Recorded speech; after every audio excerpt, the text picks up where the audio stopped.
नमस्कार साथियों। जय ओबीसी, जय संविधान, जय जोहार, जय फूले, जय अम्बेडकर। साथियों, मैं ओबीसी महेंद्र सिंह, ओबीसी महासभा से। जैसा कि आप सभी को जानकारी होगी कि 89 आईएएस अधिकारियों का आज रिजल्ट घोषित किया गया है। यह लगभग 8 महीने, 1 साल पहले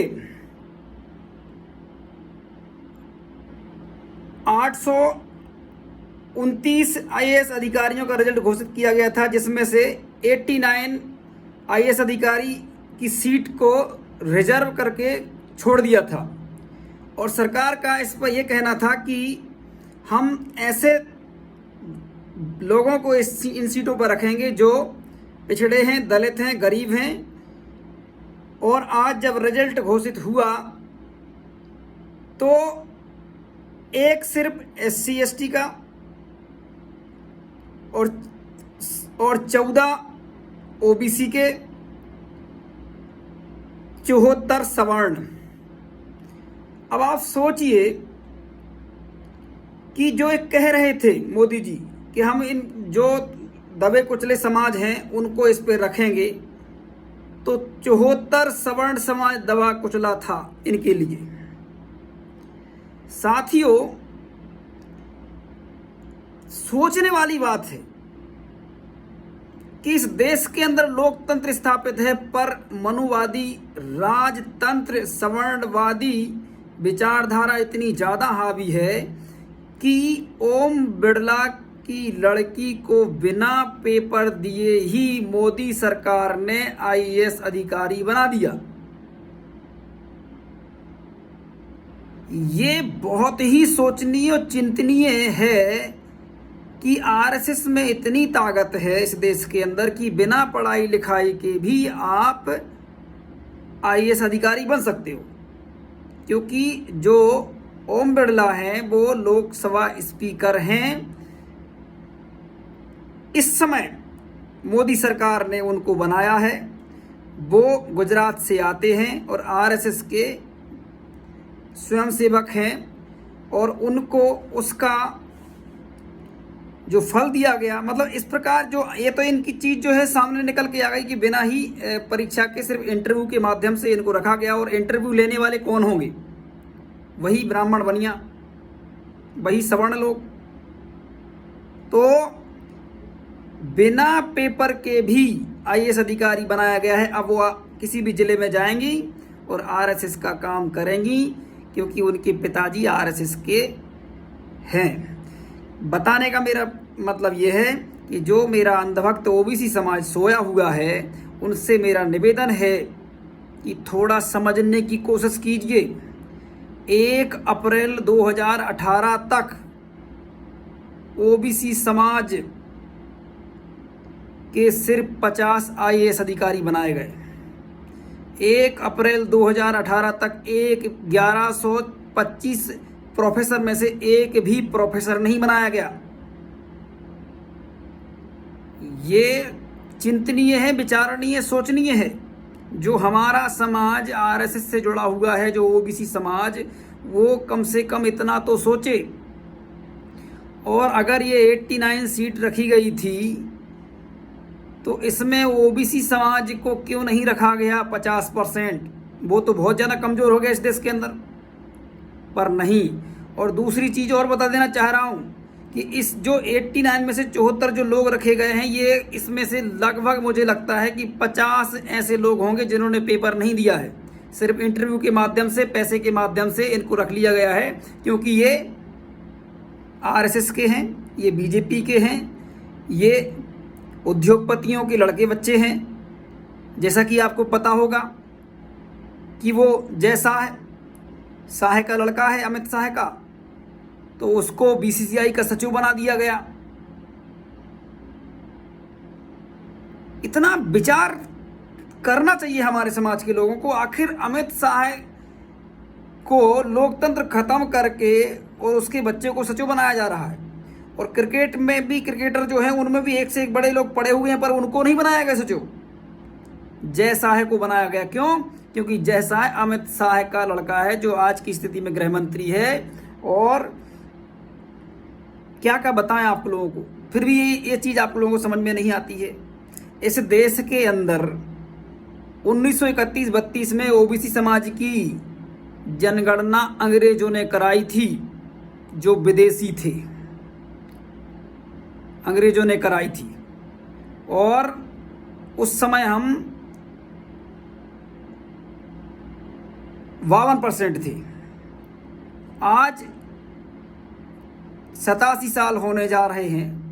आज की स्थिति में हमारी संख्या, मतलब उसी में 1106 जातियाँ और मिला दी गई, इसलिए हमारी संख्या इस समय 65% के ऊपर पहुंच गई है। अभी तक 87 साल में हमारी गिनती नहीं कराई। हम कह रहे 74 साल जो सरकार बनने के बाद, इसके बाद भी नहीं गिनती कराई, जबकि बाबा साहेब भीमराव अम्बेडकर जी ने 340 अनुच्छेद में ये प्रावधान किया गया है कि ओबीसी समाज की गिनती कराई जाए और उनके संवैधानिक अधिकार संख्या के अनुपात में दिए जाए। और वही 15(4), 16(4) अनुच्छेद भी कहता है कि संख्या के अनुपात में हिस्सेदारी होना चाहिए लोकतंत्र में। पर सवर्णवादी षड्यंत्रकारी सत्ता स्थापित रही इस देश के अंदर और हमारे समाज को पाखंडवाद में लिपटा दिया। और उन्होंने आज तक कभी भी इस पर गौर नहीं किया, क्योंकि उनको एक फोबिया, डर पैदा किया कि आप ऐसा करेंगे तो ऐसा होगा, आप ऐसा करेंगे तो ऐसा होगा। मतलब आपको ऐसा बना दिया कि पढ़ने लिखने का जब समय है तो उस समय वो भागवत पुराण, गीता और दुनिया भर में फंसा देते हैं आपको। पर आप देखिए, ब्राह्मणों के बच्चे कभी नहीं करते, वही पूजा पाठ करते हैं जिनको उसमें पैसा कमाना है, वही पूजा पाठ सीखते हैं जिनको पैसा कमाना है उस धंधे से। तो वो उनके लिए एक धंधा है, उससे वो पैसा कमाते हैं। धर्म उनके लिए एक धंधा है। धर्म सिर्फ उनको ही अधिकार क्यों देता है, ओबीसी एसटी को अधिकार क्यों नहीं देता? और एक बात और कहना चाहूँगा साथियों, आप खुद देखिए उत्तर प्रदेश में जो बलात्कार किया गया है बदायूं में, कौन है पंडित, कौन होते हैं मंदिरों में बैठने वाले? वही ब्राह्मण लोग। और उन्होंने बलात्कार किया और ऐसा निर्मम, सोच भी नहीं सकते, उसको रॉड अंदर डाल दी, मार दिया। वो राम राज्य योगी आदित्यनाथ केस में हो रहा है। और बता दूं मैं आपको, मतलब 48-40 घंटे तक तो रिपोर्ट नहीं लिखी गई, ना पोस्टमार्टम किया गया उसका। ये भारत में राम राज्य आ रहा है, जिसके लिए आप सतर्क हो जाएं, तैयार हो जाएं अगर होना चाहते हैं। साथियों, ये स्थिति इस देश के अंदर है और ये इसलिए है क्योंकि अनबैलेंस हो चुका है सिस्टम भारत में। ओबीसी समाज के लोग सत्ता में नहीं हैं, कैबिनेट में नहीं हैं। जिस मंदिर के लिए आप लड़ाई लड़ रहे थे उसमें एक भी ओबीसी समाज का नहीं है। इसके बाद भी हमारे दरी चटाई झंडा उठाने वाले अंधभक्तों को समझ में नहीं आ रहा है, और जिनको अपन ने नेता बनाया वो तो उन पार्टियों के गुलाम हो गए हैं। वो सिर्फ सत्ता में रहना चाहते हैं, उनको क्योंकि सरकारी गाड़ी मिल जाएगी, नौकर चाकर मिल जाएंगे, और बस इतने में उनका काम चल रहा है, और उसके कारण हमारे लोग गुलाम हो रहे हैं। ये बहुत ही बड़ा प्रश्न चिन्ह है ओबीसी समाज के ऊपर कि आखिर लोकतांत्रिक अधिकार हम क्यों नहीं ले पा रहे हैं। जब इस देश के अंदर ST/SC समाज को उनकी संख्या के अनुपात में 131 सांसद बनाए जाते हैं, तो फिर ओबीसी समाज को क्यों नहीं? उनको अच्छे बनाए जाते हैं क्योंकि उनकी 22.5% संख्या है, मिलना चाहिए, पर ओबीसी समाज के क्यों नहीं? जबकि उनकी 65% है लगभग संख्या, तो उनके तो लगभग 353 तो बनना ही चाहिए, और संख्या के अनुपात में अगर हो जाए तो इतने बनेंगे भी। पर आज की स्थिति में एक भी सीट रिजर्व नहीं है, ना विधानसभा में, ना लोकसभा में, ना ही राज्यसभा में, ना विधायिका में। इसके बाद भी ये अंधभक्त मेरा समाज RSS का गुलाम बना हुआ है, दरी चटाई झंडा उठा रहा है, धर्म और राष्ट्रवाद के नाम पे अपने आप को, अपने बच्चों को गुलाम बनाने का पूरा प्रयास कर रहा है। साथियों, समझिए, सोचिए, विचारिए, बड़ा ही कठिन समय आने वाला है। आप देख रहे होंगे अन्नदाता किसान का लगभग 2 करोड़ की संख्या में दिल्ली की बॉर्डर पर बैठे हुए हैं, पर इतना हिटलर हो चुका है मोदी, इतना ईगो है उसके अंदर कि वो इसके बाद भी नहीं समझ रहा है, वो ना समझेगा। पर मुझे विश्वास है कि किसान पीछे नहीं हटेंगे, क्योंकि किसान जो होता है वो मिट्टी से जुड़ा हुआ होता है, वो कहीं भी लेट लेता है, वो कहीं भी सो जाता है। मुझे विश्वास है कि पीछे हटने वाले नहीं हैं, और मैं खुद जाने वाला हूँ इस आंदोलन में बहुत ही जल्द। साथियों, हमको ये समझना है कि जातिगत जनगणना होना चाहिए, फरवरी में जातिगत मतलब जनगणना का होना है, पर मोदी जी ने इस पे जातिगत जनगणना पर स्टे लगा के रखा है। और जबकि यही राजनाथ सिंह जब सत्ता में नहीं थे तो कांग्रेस को बोलते थे कि जातिगत जनगणना होना चाहिए, ओबीसी का जातिगत कॉलम होना चाहिए, पर इनके पिछवाड़े में पता नहीं अब क्या लग गया कि उनके मुंह से जनगणना की बात ही नहीं निकल रही है। अब नहीं हो रही है वो बात, क्योंकि अब सत्ता उनके हाथ में आ गई है।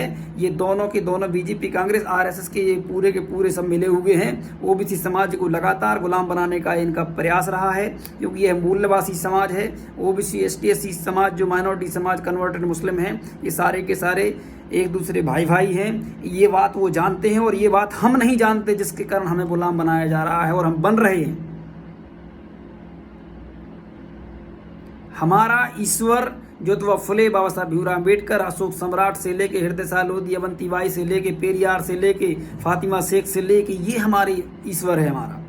इनके कारण हमको अधिकार मिले हैं। हमको किसी भी देवी देवताओं ने कोई अधिकार नहीं दिए, सिर्फ ब्राह्मण को देवी देवताओं ने अधिकार दिए। इसलिए हिंदू धर्म ब्राह्मण का धर्म है, ओबीसी समाज, एसटी समाज का धर्म नहीं है। क्योंकि धर्म के नाम पे कभी भी ओबीसी, एसटी समाज को कोई अधिकार प्राप्त नहीं हुए, पर धर्म के नाम पे 40 साल मंदिर की बात उठा के 10% आरक्षण धर्म के नाम पे, मंदिर के नाम पे सवर्णों ने लिया। और उस ट्रस्ट में, जिस मंदिर के लिए कल्याण सिंह, भारती, विनय कटियार से लेके ओबीसी समाज के तमाम बड़े नेताओं ने मेहनत की, और फिर इसके बाद उनको किसी को भी ट्रस्ट में नहीं रखा गया।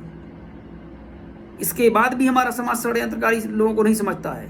एक भी कैबिनेट मिनिस्टर नहीं है, एक भी कोई भी निर्णय लिए जाने हैं तो उसमें वो शामिल नहीं हो पाता है, क्योंकि उनको बनाया ही नहीं गया।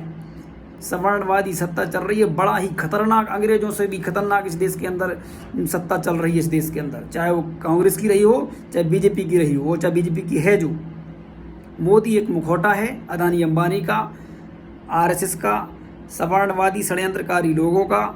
वो सिर्फ और सिर्फ इस देश को बर्बाद करने पे तुला हुआ है।